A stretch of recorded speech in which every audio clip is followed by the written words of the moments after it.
Hello दोस्तों, स्वागत है आपका हमारे यूट्यूब चैनल उत्तराखंड ज्ञान में जीवन में। उत्तराखंड सामान्य अध्ययन सीरीज जो कि हम BS नेगी जी की पुस्तक से देख रहे हैं। आज हम देखेंगे उसका 35वां चैप्टर जो कि है उत्तराखंड में आर्थिक व्यवस्था। यानी इस चैप्टर के सारे महत्वपूर्ण वन लाइनर हम देखने वाले हैं। इससे पहले BS नेगी जी की पुस्तक के जितने भी लेक्चर आए हैं उनके लिंक डिस्क्रिप्शन में दिए हुए हैं। इसी के साथ उत्तराखंड का इतिहास, उत्तराखंड का करंट अफेयर्स, सामान्य हिंदी, ये सीरीज भी हमारी कंटिन्यू चल रही है, तो उनके लिंक भी डिस्क्रिप्शन में दिए हुए हैं। आप उन्हें फॉलो ज़रूर करें। PDF के लिए आप इस दिए गए नंबर पर संपर्क कर सकते हैं और सारे महत्वपूर्ण लिंक डिस्क्रिप्शन में दिए हुए हैं, उन्हें चेक ज़रूर करें। आगे बढ़ते हैं। ये BS नेगी जी की पुस्तक आप देख सकते हैं जो उनका लेटेस्ट एडिशन है। तो इस पुस्तक में टोटल 47 चैप्टर हैं, जिसमें आज हम देखने वाले हैं 35वां चैप्टर।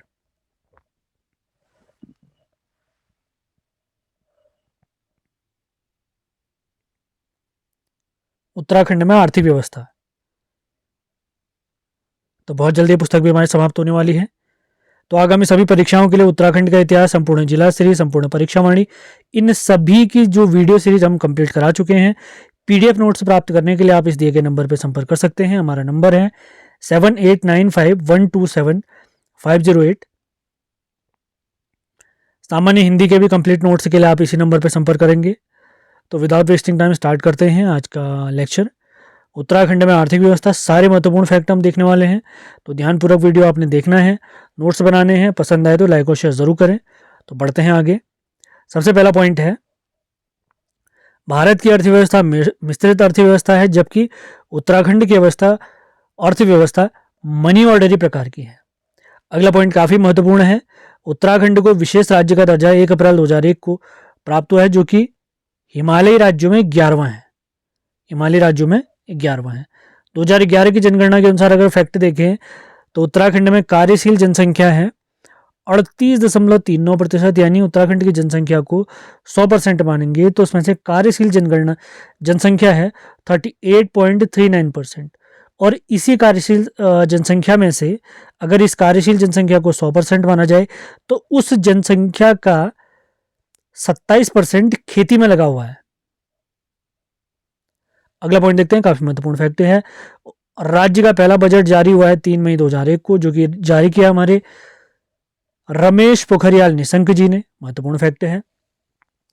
अगला फैक्ट देखते हैं, राज्य की GDP में प्राथमिक क्षेत्र का 10.57% योगदान, द्वितीय क्षेत्र का 48.93% योगदान और तृतीय क्षेत्र का 40.50% योगदान है। काफी महत्वपूर्ण तथ्य आपने याद रखना।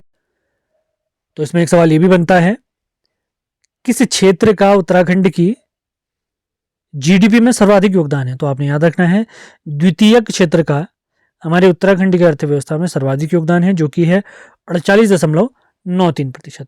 अगला तथ्य देखते हैं, राज्य में RBI यानी रिजर्व बैंक ऑफ इंडिया की पहली बैठक 5 मई 2006 को मसूरी में आयोजित हुई। उस समय हमारे प्यारे भारत के RBI के गवर्नर थे YV रेड्डी जी। RBI का क्षेत्रीय कार्यालय हमारे देहरादून में 30 जून 2006 को खोला गया। अगला तथ्य काफी महत्वपूर्ण है, 1 नवंबर 2012 को उत्तराखंड ग्रामीण बैंक की स्थापना हुई है 4 बैंकों को मिलाकर। तो इससे पहले इसे उत्तरांचल ग्रामीण बैंक कहते थे। तो किन 4 बैंकों को मिलाकर इसकी स्थापना हुई है? नैनीताल अल्मोड़ा किसान ग्रामीण बैंक, गंगा जमुना ग्रामीण बैंक, पिथौरागढ़ किसान ग्रामीण बैंक और अलकनंदा ग्रामीण बैंक। तो ये 4 बैंक हैं, आपने याद रखना है। डेट है 1 नवंबर 2012। अगले तथ्यों की तरफ बढ़ते हैं। महत्वपूर्ण तथ्य, 1922 में नैनीताल बैंक की स्थापना। इसकी स्थापना में प्रमुख योगदान निभाया है हमारे गोविंद बल्लभ पंत जी ने। अगला तथ्य है, राज्य में नाबार्ड जो कि कृषि बैंक है हमारा भारत का, राज्य में नाबार्ड की शाखा राजपुर और देहरादून में खोली गई है। अगला तथ्य देखते हैं, उत्तराखंड राज्य की प्रथम मानव विकास रिपोर्ट 27 जुलाई 2019 को जारी हुई, जिसमें राज्य का सूचकांक 0.718 आया। नंबर 1 सभी जिलों में अगर देखें तो देहरादून है, जबकि न्यूनतम मानव विकास रिपोर्ट आई है टिहरी की।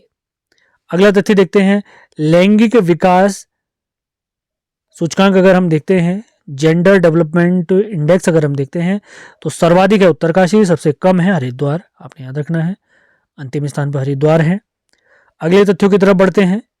भारत में पहली बार राज्य स्तर पर मानव विकास रिपोर्ट जारी करने वाला पहला देश है, राज्य है, माफ करें, मध्य प्रदेश। महत्वपूर्ण तथ्य हो सकता है ये वही मध्य प्रदेश है जहां पर सर्वाधिक बाघ पाए जाते हैं। बाघों की संख्या के मामले में उत्तराखंड तीसरे स्थान पर है। अगला तथ्य देखते हैं, भारत में वैट मूल्य संवर्धित कर, जिसे वैल्यू एडेड टैक्स भी कहते हैं, 1 अप्रैल 2005 से लागू हुआ है भारत में, जबकि उत्तराखंड इसे लागू करने वाला 22वां है। जीएसटी एक्ट आया हमारे राज्य में अक्टूबर 2005 में। ये वैट एक्ट है, याद रखें, जीएसटी नहीं होगा, ये वैट एक्ट है। अगला है, राज्य में जीएसटी लागू हुआ है 1 जुलाई 2017 को। 1 जुलाई 2017 काफी महत्वपूर्ण है। GST goods and services tax कहते हैं इसे, गुड्स एंड सर्विस टैक्स कहते हैं इसे। अगला तथ्य देखते हैं, महत्वपूर्ण तथ्य हो सकता है, राज्य की पहली औद्योगिक नीति 8 जुलाई 2001 की है। अगला तथ्य, औद्योगिक प्रोत्साहन नीति 1 अप्रैल 2008 की है, महत्वपूर्ण तथ्य। अगले तथ्य की तरफ बढ़ते हैं, सन 2008 में होटल, साहसिक पर्यटन और रोपवे को उद्योग का दर्जा दिया गया है।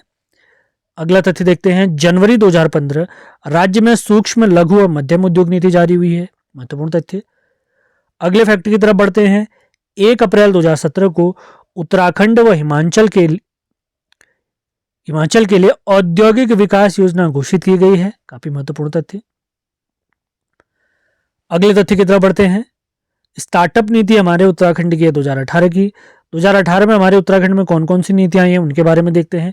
सबसे पहले हमने स्टार्टअप नीति देखी, इसके बाद आयुष नीति, एरोमा पार्क नीति, जैव प्रौद्योगिकी नीति, पर्यटन नीति और पिरूल नीति। अगला तथ्य देखते हैं, राज्य औद्योगिक विकास निगम लिमिटेड, जिसे हम सिडकुल कहते हैं, इसकी स्थापना 2002 में हुई है और इसका मुख्यालय है देहरादून। अगला फैक्ट देखते हैं, सर्वाधिक उद्योगों व रोजगार देने वाला औद्योगिक आस्थान है हरिद्वार, काफी महत्वपूर्ण तथ्य। जबकि अगर यहां पर पूछा जाए हमसे सर्वाधिक क्षेत्रफल वाला औद्योगिक आस्थान या सिडकुल केंद्र बताइए, तो ये पंतनगर उधम सिंह नगर में स्थित है। अगला तथ्य देखते हैं, क्राफ्ट डिजाइन केंद्र हमारे काशीपुर में स्थित है। अगला तथ्य, शिल्प उत्पादों को हिमाद्री ब्रांड नेम से बेचा जाता है, महत्वपूर्ण तथ्य।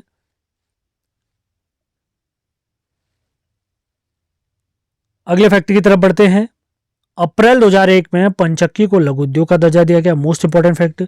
अगला तथ्य देखते हैं, national institute of fashion technology ये देहरादून में स्थित है। अगला तथ्य, हिंदुस्तान एंटीबायोटिक लिमिटेड ये वीरभद्र ऋषिकेश में स्थित है। अगला फैक्ट, ऑर्डिनेंस फैक्ट्री ये रायपुर में स्थित है, इसकी स्थापना 1943 में हुई है। इसी के साथ डोईवाला चीनी मिल की स्थापना 1930 में हुई है। अब कुछ महत्वपूर्ण अन्य तथ्य भी आपको बताते हैं। अगर पूछा जाए वर्तमान में कितने सिडकुल केंद्र हमारे उत्तराखंड में, 7 हैं। सबसे पहले हरिद्वार, दूसरा उसके बाद पंतनगर, इसके बाद सेलाकुई देहरादून में है जिसे फार्मा सिटी भी कहते हैं।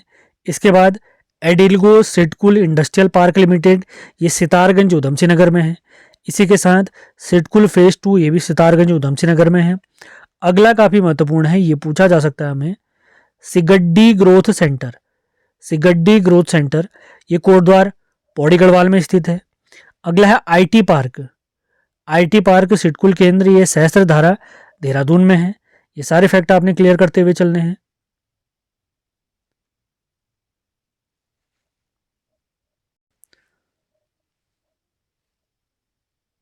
अब कुछ संगठनों के बारे में देखते हैं जो कि हमारे प्यारे उत्तराखंड राज्य में स्थित हैं। तो Indian drugs and pharmaceutical limited, अगर हमसे पूछा जाए Indian drugs and pharmaceutical limited ये कहाँ पर स्थित है, तो इसकी स्थिति है ऋषिकेश में, आपने ध्यान रखना है। अगर यहीं पर ड्रग्स की जगह पे इंडियन मेडिसिन फार्मास्यूटिकल, अगर ड्रग्स की जगह पे क्या है मेडिसिन वाला अगर पूछा जाए तो ये मोहान अल्मोड़ा में स्थित है। इसी के साथ कोऑपरेटिव ड्रग्स फैक्ट्री ये रानीखेत में स्थित है। इसी के साथ Indian institute of Ayurveda for drug research तो ये ताड़ी खेत में स्थित है। अगला जीबी पंत हिमालय पर्यावरणीय एवं विकास संस्थान ये अल्मोड़ा कटारमल में स्थित है। आपने बहुत ध्यान से सुनना है, नोट्स बनाते हुए चले। इसी के साथ औषधि एवं सुगंधित पौध संस्थान ये पंतनगर उधमसिंह नगर में स्थित है। अगला संस्थान देखते हैं, जड़ी बूटी शोध एवं विकास केंद्र संस्थान, ये गोपेश्वर चमोली में स्थित है। इसी के साथ वन अनुसंधान संस्थान देहरादून में स्थित है। अगला उच्च स्थलीय पौध शोध संस्थान, ये श्रीनगर पौड़ी गढ़वाल में स्थित है। अगला देखते हैं, oil and natural gas corporation ONGC, ये देहरादून में स्थित है। और अंतिम अगर आपको बताएं तो भारत इलेक्ट्रॉनिक्स लिमिटेड उद्योग, ये हमारे कोटद्वार पौड़ी गढ़वाल में स्थित है। कोटद्वार पौड़ी गढ़वाल में स्थित है। इसी के साथ आज का हमारे लेक्चर समाप्त होता है। उम्मीद है सेशन आपको पसंद आया होगा। किसी भी सब्जेक्ट के नोट्स आपको चाहिए तो आपने इसी नंबर पर संपर्क करना है 7895127508। लगातार सेशन आपने फॉलो करते रहना है। बुक बहुत जल्दी हमारी समाप्त होने वाली है। इसी के साथ मेरी कोशिश रहेगी बुक समाप्त होते ही विंसर ईयर बुक जो 2022 की है उसको कंप्लीट कराया जाए। सेशन पसंद आते हैं तो इनको लाइक और शेयर ज़रूर करें। मिलते हैं अगले वीडियो में। धन्यवाद।